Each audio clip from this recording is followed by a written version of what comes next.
এই ঘটনাটোলৈ আচলতে কি ক'ব আপুনি? এইটো ক্ৰিয়া আৰু প্ৰতিক্ৰিয়া দুয়োটাই দুৰ্ভাগ্যজনক। Action and reaction both R unfortunate. কাৰণ পংকজ পাঠকে সনাতনী চিকিৎসা বিজ্ঞান আয়ুৰ্বেদ তাৰ ওপৰত কাম কৰি আছে আৰু ঔষধ প্ৰদান কৰি আছে। ইয়াত তেখেত আৰু তেখেতৰ আশে পাশে থকা মানুহ যেনেকৈ বাউন্সাৰ কেইটামান আছিলে, সনাতনী আচৰণটোও জানিব লাগিব। সনাতনী আচৰণে কি কয়, বয়সত নিজতকৈ জ্যেষ্ঠ যিকোনো মানুহক আমি যথেষ্ট সন্মান দিব লাগিব। এদিন ডাঙৰ হোৱা মানুহকো আমি বহি থকা আসনৰ পৰা থিয় হৈ সন্মান দিওঁ। সেইটো হৈছে সনাতনী আচৰণ। যিজন মানুহৰ লগত তেওঁৰ বাউন্সাৰে অলপ সনাতনী আচৰণ প্ৰদৰ্শন কৰা নাই, তেখেত খুব সন্মানীয় মানুহ, আমাৰ সকলোৰে শ্ৰদ্ধাৰ মানুহ। সেইটো আছিল ক্ৰিয়া, একশ্যন। ৰিয়েকশ্যন প্ৰতিক্ৰিয়া যিটো হ'ল, সেইটোও দুৰ্ভাগ্যজনক। কাৰণ যদি পংকজ পাঠকক কোৱাহেঁতেন যে এইটো কাম হৈছে, আৰু মই জনাত তেখেতে এবাৰ ক্ষমা খুজিছিলোঁ, আৰু যিজন মানুহৰ লগত তেওঁৰ বাউন্সাৰে অভদ্ৰামি কৰিছিল তেওঁ খুব ভদ্ৰ, খুব অমায়িক, দয়ালু, আৰু আমি বহুত শ্ৰদ্ধা কৰোঁ সেইজন মানুহক, গোৱালপাৰা জিলাৰ মানুহে। তেখেতে ক্ষমা কৰি দিছিলেই। তাৰপিছত তাতে যিটো পৰিস্থিতি হ'ল সেয়াও দুৰ্ভাগ্যজনক। আৰু কেতিয়াবা কিছুমান মানুহে আৱেগত বশৱৰ্তী হৈ যায়, পৰিস্থিতিৰ সাপেক্ষে ক'বলগীয়া কথা যিখিনি থাকে তাতকৈ বেছি কৈ পায়, কৰিবলগীয়া যিখিনি থাকে তাতকৈ বেছি কৰি পায়। কিন্তু দুয়োটা ক্ৰিয়া প্ৰতিক্ৰিয়া দুয়োটাই দুৰ্ভাগ্যজনক। আৰু মই পংকজ পাঠকৰ হৈ আমাৰ শ্ৰদ্ধাৰ গোৱালপাৰাৰ জ্যেষ্ঠ নাগৰিকজনৰ ওচৰত ক্ষমা খুজিছোঁ, আৰু তেখেতৰ পংকজ পাঠকৰ লগত যিখিনি কৰা হৈছে তাৰ কাৰণে মই তেখেতৰ ওচৰত গোৱালপাৰাবাসী হিচাপে তেখেতৰ ওচৰতো ক্ষমা খুজিছোঁ। এই কথাটো ইয়াতে খাম কাটিব লাগে। আৰু দীপামণি সিং নামৰ এগৰাকী মহিলাক এই বিষয়টো আহিছে পাব্লিক ডমেইনত। এই বিষয়টো কাৰণ কি হয়, দুয়োগৰাকী আমাৰ ভাৰতীয় জনতা পাৰ্টীৰ ৱাৰ্ড কমিশ্যনাৰ হয়, চেয়াৰমেন হোৱাৰ আগত তেওঁলোক ভাৰতীয় জনতা পাৰ্টীৰ সদস্য হয়। এই বিষয়টো জিলা সভাপতি মহোদয়ে ৰাজ্যিক সভাপতিৰ লগত আলোচনা কৰি কি স্পষ্টীকৰণ দিব লাগে নে কি সিদ্ধান্ত দিব লাগে, এইটো দলীয়ভাৱে তেখেতসকলে সিদ্ধান্ত ল'ব। এই বিষয়ত মই কথা কোৱাৰ কাৰণে অধিকৃত নহয়। আৰু যিহেতু এই গোৱালপাৰা জিলাখনত ক'ব লাগিব এই মুহূৰ্তত দি থকা হৈছে, এনে প্ৰেক্ষাপটত আচলতে যিকোনো এটা জনগোষ্ঠীক এটা সম্প্ৰদায়ক টাৰ্গেট কৰি লোৱা হৈছে, কি ক'ব? চাওক, এইটো এটা নেৰেটিভ দিয়া হৈ আহি আছে। উচ্ছেদ প্ৰশাসনিক বিষয়, দেশৰ আইনক লৈ মানি চলা বিষয়। দেশৰ আইনমতে উচ্ছেদ হ'বই। হাইকোৰ্টৰ অৰ্ডাৰ মই প্ৰথম পঞ্চায়ত নিৰ্বাচনৰ পৰাই কৈ আহি আছোঁ, ক'ৰবাত দুদিন আগত, ক'ৰবাত দুদিন পাছত, যিকেইটা জেগাত উচ্ছেদ হ'ব লগা আছে উচ্ছেদ হ'বই। আমাৰ প্ৰথম উচ্ছেদৰ টাৰ্গেটটো আছিল কি, ৰাক্ষসিনী। ৰাক্ষসিনীত ৰচিদ মণ্ডলে পশ্চিম গোৱালপাৰাৰ MLA পূব গোৱালপাৰাত গৈ মাথা মাৰিলে। পূব গোৱালপাৰা MLAটো কেমেৰাত কথা কৈয়ে আছে, পশ্চিম গোৱালপাৰা MLA গৈ আকৌ তাতে সোমাই দি, আৰু দুইজনে বৰপেটীয়া, আৰু তাত থকা মানুহখিনিও বৰপেটীয়া। এই বৰপেটীয়া চেণ্টিমেণ্টত গৈ মুখ্যমন্ত্ৰীক লগ ধৰাৰ আগত কেছটো কৰি থৈ আহিলে। আৰু মুখ্যমন্ত্ৰীক লগ ধৰোঁতে তেওঁলোকে এনেকুৱা এটা নাটক দেখুৱাইছে যে তেখেতসকলে মুখ্যমন্ত্ৰীক কপাৰেট কৰিব আহিছে। নহয়, চৰকাৰৰ বিৰুদ্ধে কেছ কৰি তেওঁলোক গৈছে, আৰু কেছ কৰা উকিলজন DFO হৈ থাকোঁতে হাইয়েষ্ট ডিফৰেষ্টেশ্যন হৈছে, আৰু তাতে হাইয়েষ্ট মানুহ বহিছে। ছেটেলাইট ইমেজেৰীত এইবিলাক চব কথা ক্লিয়াৰ হৈয়ে যাব যিদিনাখন টেকন'লজিয়ে নিজৰ কাম কৰিব। এভিকশ্যনটো এনেকুৱা এটা বস্তু, ৰাক্ষসিনীৰ বিষয়টো বুজক। ৰাক্ষসিনীত 1995 চনত তাতে সেই গোটেই অঞ্চলটোত যিবিলাক মানুহ সৈনিক স্কুলত গৈছিল, মাত্ৰ এটা চাহৰ দোকান আছিল। চাহৰ দোকানীৰ নাম আছিলে চৈতন্য ৰাভা। পিছত তেওঁ হাজং ছোৱালী এজনীৰ বিয়া পাতিলে, তেওঁৰ নামটো হ'ল চৈতন্য ৰাভা হাজং। ৰাভা হাজং বুলি পিছতে মানুহে তাক সম্বোধন কৰা আৰম্ভ কৰিলে। 1997 চনৰ পৰা এঘৰ দুঘৰকৈ মানুহ অহা আৰম্ভ কৰিলে। মেজৰ ইনফ্লাক্সটো তাতে যেতিয়া হ'ল, মেজৰ ইনফ্লাক্সটো হৈ গ'ল 2004 চনত বলবলাত যিটো ডাঙৰ ফ্লাড হৈছিলে। ৰাক্ষসিনীৰ দক্ষিণ পাৰে হৈছে ফ্লাড, দক্ষিণ পাৰৰ পৰা মানুহ অহা নাই, কিন্তু উত্তৰ পাৰৰ পৰা বাঘবৰৰ পৰা 50% মানুহ তেতিয়া আহি গ'ল। কৈছে যে নাই, আমি বলবলাৰ ফ্লাড ভিক্টিম হয়। কিন্তু বলবলাৰ তেখেতসকল ফ্লাড ভিক্টিম নাছিলে। বাঘবৰপৰা তেখেতৰ আছিলে আৰু তেতিয়া ছাদিক মজুমদাৰ আছিলে, মনিৰুল ইছলাম আছিলে UDFৰ MLA, ছাদিক মজুমদাৰ কংগ্ৰেছৰ, এটা কেৰেক্টাৰ আছিলে বস্তা বাবা, ই ৱাজ দ্য আৰ্কিটেক্ট। বস্তা বাবা তেওঁৰ ব্ৰেইন চাইল্ডটো তেখেতৰে হয়।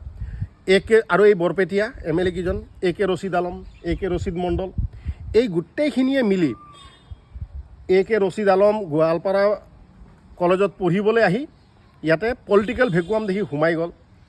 ৰচিদ মণ্ডল DRDৰ JE হৈ আহি সোমাই দেখিলে যে ইয়াত পলিটিকেল ভেকুৱাম এটা আছে, সোমাই গ'ল। আৰু কংগ্ৰেছত কি ধৰণে টিকেট পায়, কি ধৰণে ইলেকশ্যন জিকে জানে সকলোৱে। আমাৰ পঞ্চায়ত নিৰ্বাচনতে 10 লাখ 15 লাখ 20 লাখকৈ তেখেতসকলে টিকেট পাবৰ কাৰণে পইচা দিব লগা হৈছে। গতিকে কথাটো হ'ল তেখেতসকলে আহি এই গোটেই বস্তুটোত এটা পেৰাডক্স সৃষ্টি কৰি দিলে। পিছত এটা DFO আহিলে, মই টেকনিকেলি সেই DFৰ নাম এতিয়ালৈকে লোৱা নাই, কিয় লোৱা নাই সেইটো আপোনালোক বুজক।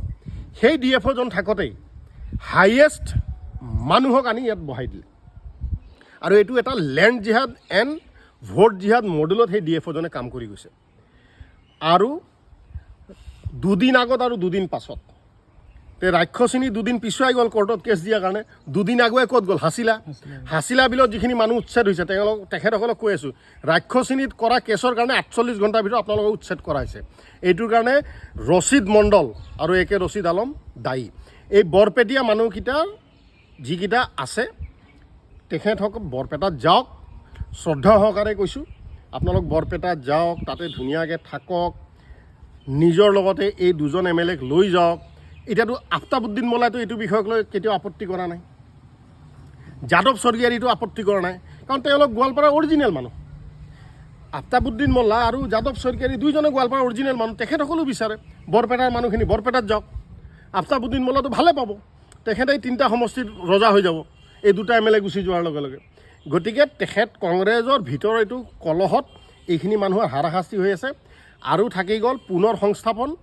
কাজিৰঙাত উচ্ছেদ কৰা হৈছিল, উচ্ছেদ কৰা মানুহকেইটা য'ৰ পৰা আহিছিল তাতে গুচি গৈছে, পুনৰ সংস্থাপন দিয়া হোৱা নাই। বটদ্ৰৱা থানত উচ্ছেদ কৰা হৈছিল, মানুহখিনি য'ৰ পৰা আহিছিল তালৈ গুচি গৈছে, পুনৰ সংস্থাপন দিয়া হোৱা নাই। সোণাপুৰত উচ্ছেদ কৰা হৈছে, য'ৰ পৰা আহিছিল তালৈ গুচি গৈছে, পুনৰ সংস্থাপন দিয়া হোৱা নাই।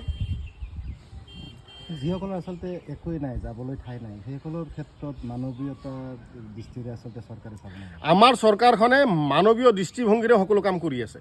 গোৱালপাৰা জিলাৰ এজন মানুহ, এটা যিটো আপোনালোকে প্ৰশ্ন সুধিছে, এটা সম্প্ৰদায়, আমি এটা সম্প্ৰদায়ক টাৰ্গেট কৰিলেতো শিলশাকো উচ্ছেদ নকৰিলোহেঁতেন,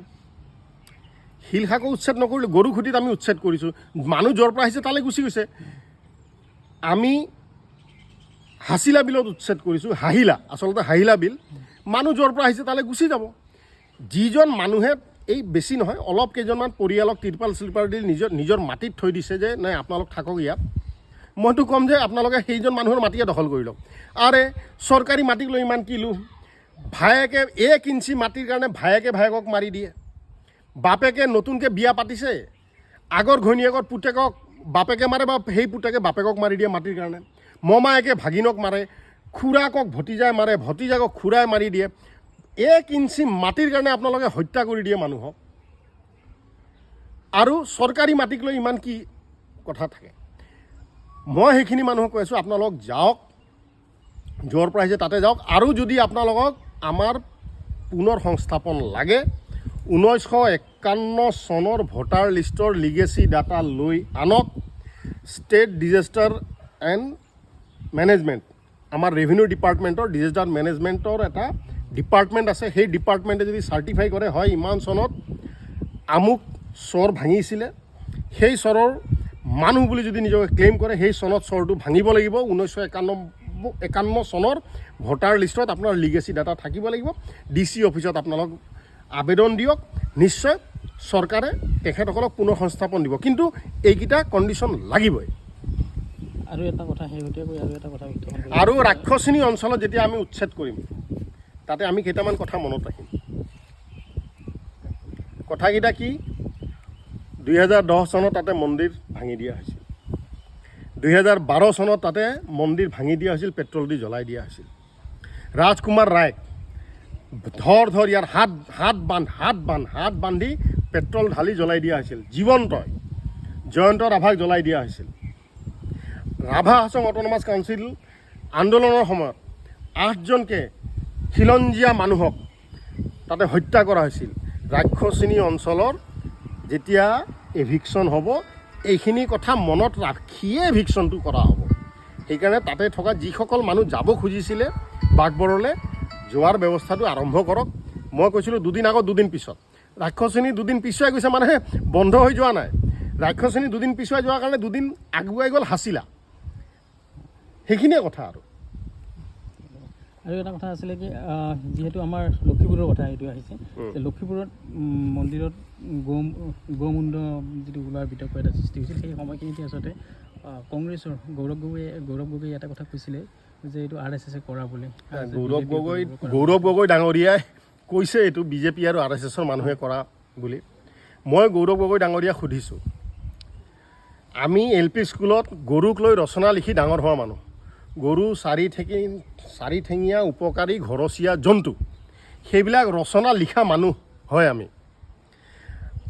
আমাৰ বিজেপি RSS কৰা মানুহ বা অসম বিজেপি RSS নকৰা মানুহো আমি সত্ৰত যাওঁ, কোনোবা মন্দিৰত যায়, কোনোবা নামঘৰত যায়, কোনোবা মঠত যায়, কোনোবা আশ্ৰমত যায়। ভগৱন্ত কৃষ্ণৰ পাছফালে গৰু থাকে। শিৱসাগৰৰ শিৱদৌলত গ'লে তাতে নন্দী বাবা থাকে। গৰুক পূজা কৰি আমি শিৱৰ পূজা কৰোঁ। গতিকে গৰুৰ আধ্যাত্মিকতাটো তেখেতে বুজি নাপায়। গৰুক আমি মাতৃৰ স্থান এইকাৰণে দিছোঁ, কাৰণ এগৰাকী মাতৃৰ 6 মাহৰ দুগ্ধ পান কৰাৰ পিছত সেইগৰাকী শিশুৱে গৰুৰ দুগ্ধ পান কৰি পালোৱান হয়, শক্তিশালী হয়। গতিকে গৰুৰ লগত এইটো তেখেতৰ হিন্দু ধৰ্মৰ বা সনাতনী সভ্যতা সংস্কৃতিৰ প্ৰতি তেখেতৰ কোনো আস্থা নাই আৰু জ্ঞানো নাই। তেনেকুৱা মানুহে এইখিনি কথা ক'ব পাৰে। আৰে গৰু খোৱা মানুহেহে মন্দিৰত গৈ গৰুৰ মূৰটো থ'ব। গৰুক পূজা কৰা মানুহ ক'ৰ পৰা আনিব? আৰু এই বিষয়ে মুখ্যমন্ত্ৰী মহোদয়ে কৈছে ধুনীয়াকৈ।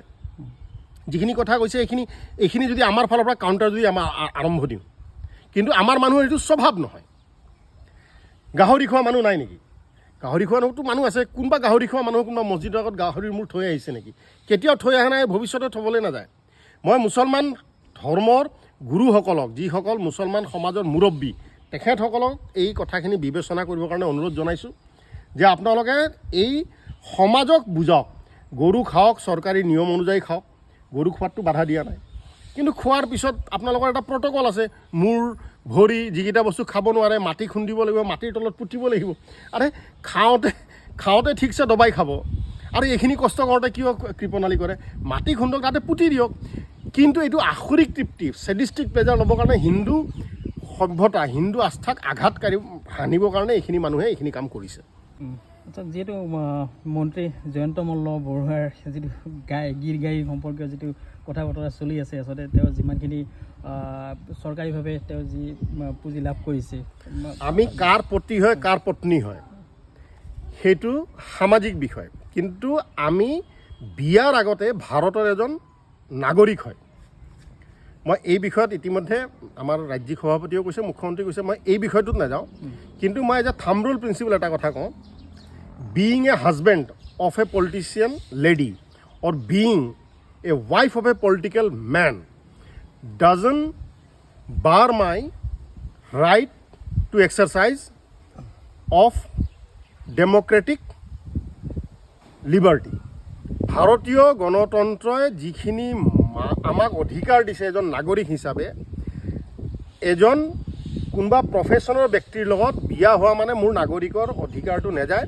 আৰু ভাৰতীয় নাগৰিকৰ প্ৰতিটো নাগৰিকৰ অধিকাৰ আছে চৰকাৰে দিয়া যিকোনো সা সুবিধা বা যিকোনো আমাৰ উন্নয়নমুখী চেষ্টাৰ যিখিনি লাভ ল'ব পাৰি নিয়মৰ মাজত থাকি, সেইখিনি লাভ ল'বই লাগে। আৰু মইতো আবেদন কৰিম আপোনালোক সাংবাদিকসকলেও এইটো লাভ লওক, এপ্লাই কৰক না। আৰে এপ্লাই কৰক, ছাবচিডি গভৰ্ণমেণ্টে দি আছে, গৰুৰ ছাবচিডি আছে, মাছৰ ছাবচিডি আছে, ব্ৰইলাৰৰ ছাবচিডি আছে, কণীৰ ছাবচিডি আছে, গৰুৰ পালনৰ ছাবচিডি আছে, কিমান ছাবচিডি আছে।